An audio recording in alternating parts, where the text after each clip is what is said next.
आर्यन के लिए रातें शांत नहीं होती थीं। वो एक फूड डिलीवरी कंपनी में काम करता था। उसकी पुरानी बाइक और उसका स्मार्टफोन बस यही दो उसके साथी थे।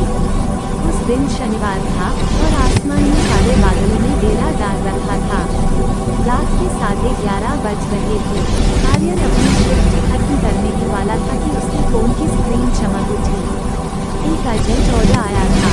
ऑर्डर 4 बड़े पिज्जा और एक्स्ट्रा गार्लिक ब्रेड। पता सफेद कोठी, पुरानी बावड़ी रोड, सेक्टर 13।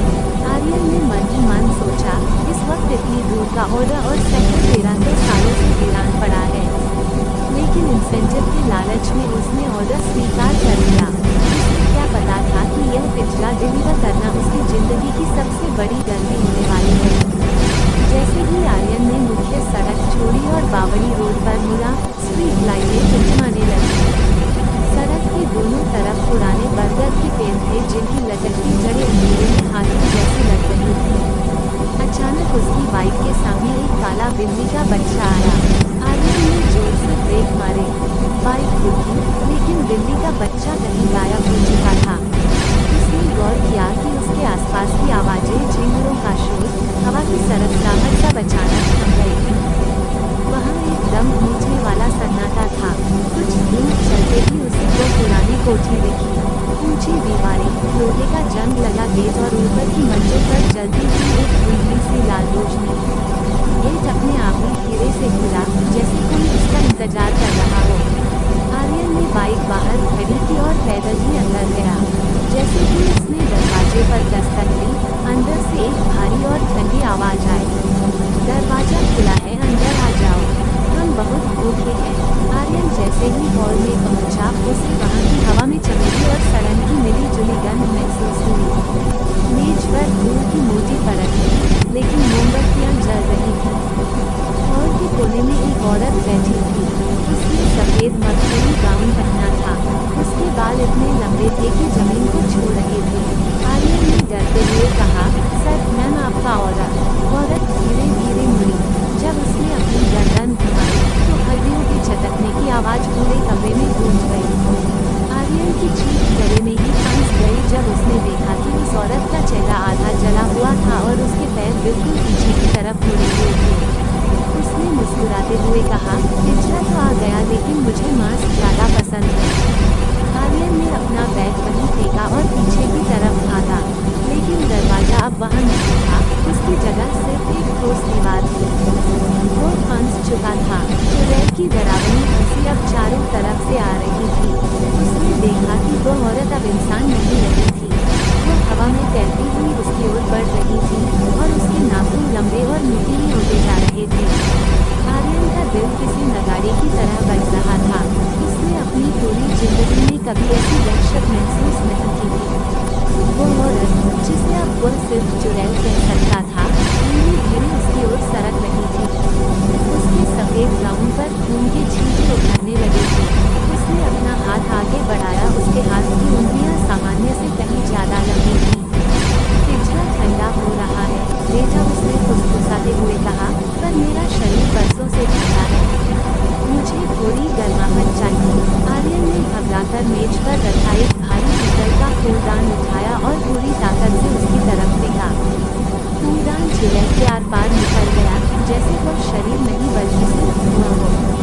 जब आर्यन को एहसास हुआ कि वह दीवार से बाहर नहीं निकल सकता, तो वह ऊपर की सीढ़ियों की तरफ भागा।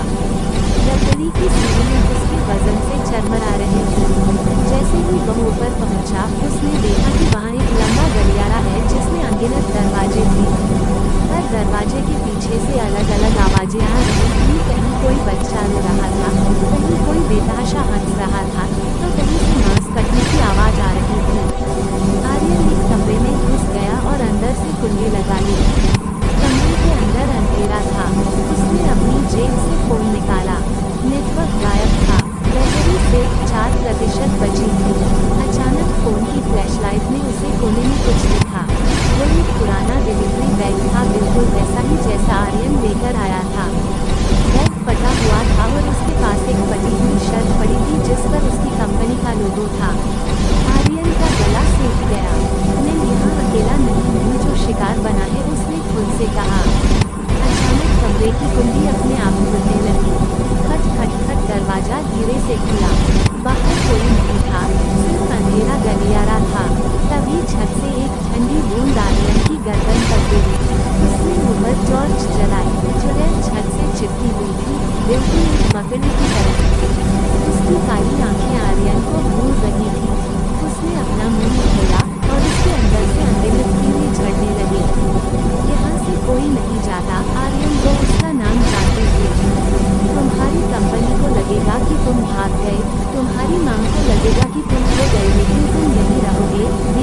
ऐसी थी जैसे कांच टूट रहा हो। आर्यन रसोई की तरफ भागा। उसे याद आया कि सुलेखा देवी चुड़ैल भूख से मरी थी। रसोई में पहुंचते ही उसे एक पुरानी चिमनी दिखी। वहां से हल्की सी चांदनी अंदर आ रही थी। वही बाहर निकलने का एकमात्र रास्ता था। लेकिन जैसे ही वह चिमनी की ओर बढ़ा, चुड़ैल ने उसका पैर पकड़ लिया। उसके नाखून आर्यन की खाल में धंस गए। खाना मुझे खाना चाहिए, वह चिल्लाई। आर्यन ने देखा कि पास के चूल्हे पर एक पुराना लोहे का तवा पड़ा था। उसने उसे उठाया और अपनी पूरी ताकत से चुड़ैल के चेहरे पर दे मारा। इस बार प्रहार काम कर गया, क्योंकि तवा लोहे का था और पुरानी मान्यताओं के अनुसार लोहा लोगों को चोट पहुंचा सकता है। चुड़ैल पीछे गिरी। आर्यन ने बिना सोचे समझे चिमनी के अंदर चढ़ना शुरू किया। कालिक से उसका दम घुट रहा था, लेकिन वो ऊपर चढ़ता गया। जैसे ही वह छत पर पहुंचा, उसने नीचे देखा। कोठी का गेट अब खुला था, लेकिन वहां खड़ी थी उसकी बाइक और बाइक पर कोई बैठा था। वह कोई और नहीं, बल्कि खुद आर्यन था। वह अपनी ही लाश को अपनी बाइक पर बैठा देख रहा था। क्या आर्यन सच में मर चुका था या ये चुड़ैल का कोई नया मायाजाल था? आर्यन को समझ नहीं आ रहा था कि वह जीवित है या मर चुका है। उसने अपने हाथ को काटकर देखा, दर्द हुआ और खून भी निकला। नहीं, मैं जिंदा हूँ, ये कोई भ्रम है। उसने खुद को ढांढस बंधाया। नीचे खड़ा वह हमशक्ल धीरे धीरे ऊपर की ओर इशारा करने लगा। तभी आर्यन ने महसूस किया कि उसके पीछे छत पर चुड़ैल खड़ी थी, लेकिन इस बार वह शांत थी। उसने फुसफुसाते हुए कहा, तुम्हारी रूह अब मेरी है और तुम्हारा शरीर अब मेरा गुलाम। वह जो नीचे खड़ा है, वह अब तुम्हारी दुनिया में जाएगा, तुम्हारी माँ के पास, तुम्हारे दोस्तों के पास, और एक एक करके सबको यहाँ ले आएगा। ये सुनकर आर्यन के अंदर डर की जगह गुस्से में मिली। वो अपनी माँ को खतरे में नहीं देख सकता था। आर्यन ने देखा कि छत पर बिजली के कुछ पुराने तार लटक रहे थे जो कोठी के पुराने जनरेटर से जुड़े थे। बारिश की वजह से पूरी छत गीली थी। उसे याद आया कि रसोई में गैस की गंध आ रही थी। उसने एक बड़ा जोखिम लेने का फैसला किया। वह वापस चिमनी के रास्ते नीचे कूदा। चुड़ैल उसे रोकने के लिए नीचे झपटी, लेकिन आर्यन ने रसोई में रखे पुराने तेल के पीपों को उलट दिया और माचिस जला दी। अगर तुझे खाना चाहिए तो ये आग खा, आर्यन चिल्लाया। क्षण भर में पूरी रसोई आग की लपटों में घिर गई। आग की गर्मी से चुड़ैल की चीखें निकलने लगी। रूहों को आग और पवित्र धातु से नफरत होती है। जैसे ही आग फैली, कोठी की माया टूटने लगी। वह दूसरा आर्यन जो बाहर खड़ा था, रुई की तरफ हवा में उड़ गया। आर्यन जलती हुई कोठी के पिछले दरवाजे की ओर भागा। इस बार वह दीवार नहीं थी, बल्कि एक असली लकड़ी का दरवाजा था। उसने पूरी ताकत से धक्का दिया और बाहर घास पर जा गिरा। पीछे मुड़कर देखा तो पूरी सफेद कोठी आग की लपटों में घिरी थी, और उन लपटों के बीच उसे सुलेखा देवी का चेहरा दिखा, जो अब डरावना नहीं बल्कि डर से भरा था। वह अपनी बाइक की तरफ भागा, उसे स्टॉप किया और बिना पीछे मुड़े शहर की ओर भागने लगा। जब वह शहर की मुख्य सड़क पर पहुंचा, तो सुबह के 4 बज रहे थे। वह पसीने और कालिक से लथपथ था। वह सीधे पुलिस स्टेशन पहुंचा, लेकिन जब वह पुलिस को लेकर उस जगह वापस गया, तो वहां कुछ भी नहीं था। न जली हुई कोठी, न धुआं, नहीं कोई खंडहर। वहां सिर्फ एक खाली मैदान था जिसमें एक पुराना बरगद का पेड़ खड़ा था। पुलिस वाले उस पर हंसने लगे, बेटा रात में ज्यादा काम करने से मदद कम हो जाता है, घर जाओ और सो जाओ। आर्यन घर आ गया, लेकिन जब उसने अपना मोबाइल निकाला तो उसमें उस डिलीवरी का रिकॉर्ड अभी भी मौजूद था। उसने ऑर्डर डिटेल्स खोली और उसका कलेजा मुंह को आ गया। ग्राहक का नाम लिखा था सुलेखा देवी, और नीचे एक नोट था, पिज्जा के लिए शुक्रिया आर्यन, अगली बार मैं तुम्हारे घर आऊंगी। आर्यन ने अपने कमरे का शीशा देखा। उसकी गर्दन पर नाखूनों के निशान अभी भी ताज़ा थे। वो समझ गया कि यह कोई सपना नहीं था। वह चुड़ैल खत्म नहीं हुई है, उसने बस अपना ठिकाना बदल दिया है। अगले कुछ दिनों में शहर के उस इलाके में अजीब चीजें होने लगी। कई और डिलीवरी बॉयज गायब होने लगे, लेकिन इस बार वे किसी कोठी पर नहीं जा रहे थे, बल्कि उन पर्दों पर जा रहे थे जहां से आर्यन गुजरता था।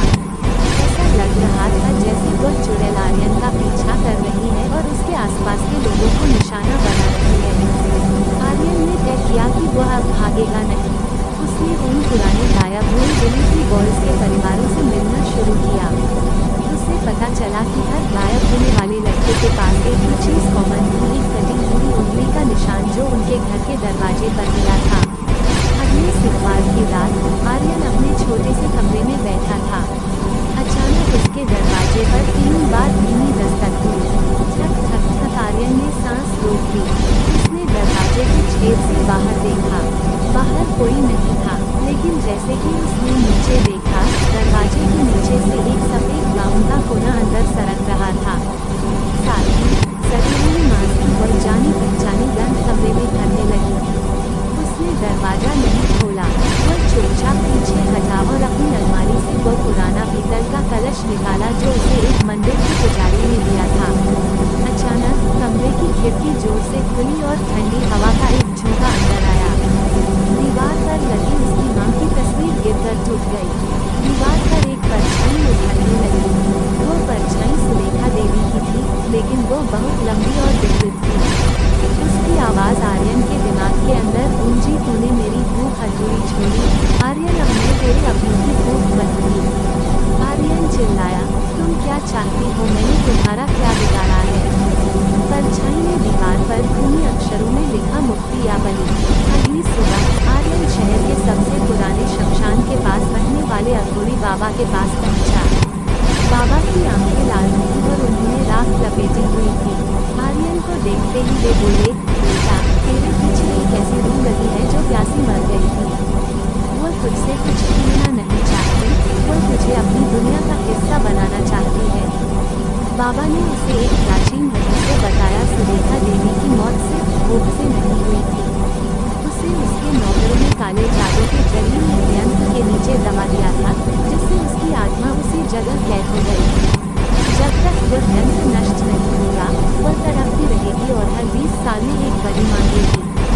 आर्यन को पता चला कि वो यंत्र उस सफेद कोठी के तहखाने में ही कहीं छिपा है, जो अब एक खाली मैदान जैसा दिखता था। बाबा ने उसे भैरो, राख और एक पुरानी कटार दी। आज रात अमावस्या है, आज उसकी शक्ति सबसे ज्यादा होगी।